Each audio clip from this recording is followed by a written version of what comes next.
รรมศาสตร์กินปลาซิวนี่ไอ้จ้วยนี่ปลาซิวลงไหลงหน้าพี่น้องนี่บรรยากาศทงไหทงหน้านี่อาหารหลักก็คือปลาซิวนี่แหละปลาซิวธรรมศาสตร์มาเด้อพี่น้องมาเด้อนี่กำลังเฮ็ดนี่เอาเวยเอาโวกำลังนี่กำลังเฮ็ดนี่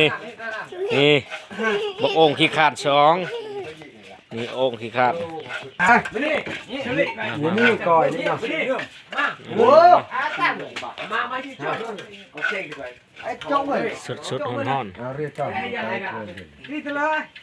รอจ้ารอเทวดามาเดียวบังจุดโน้ต่อเดียวมุดบอลบ่อนจะยิงเก่าคนเอาไปจับมา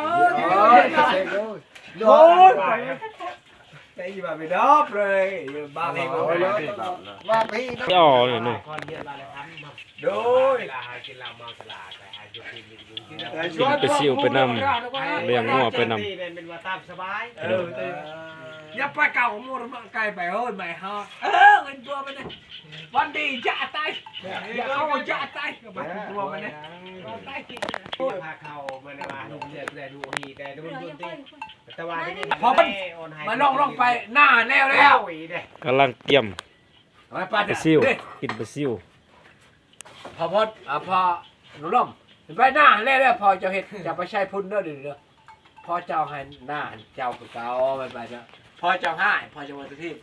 ไปเด้อเยอะมากเลยเลยมาดมบอกพอดอกมูนี่เรียบร้อยจ้ะพอเจ้ากำลังเชี่ยวเมียใหม่เดี๋ยวนี้ฮันแต่ยังก็จะเลยเยอะมากมันเยอะก็ไปเชื่อมันเก่าคันมันก็เป็นหยี่ซ้ำปูหยี่ท่าไหนเต้นอ๋อจิตตะเลยก็อู้เจ้าทำไมมาชวนลือแจ้งมาเยอะโบราณเจ้าคิดว่าถือนุกี้ลุงทุยจ้ะไปพ่อเจ้า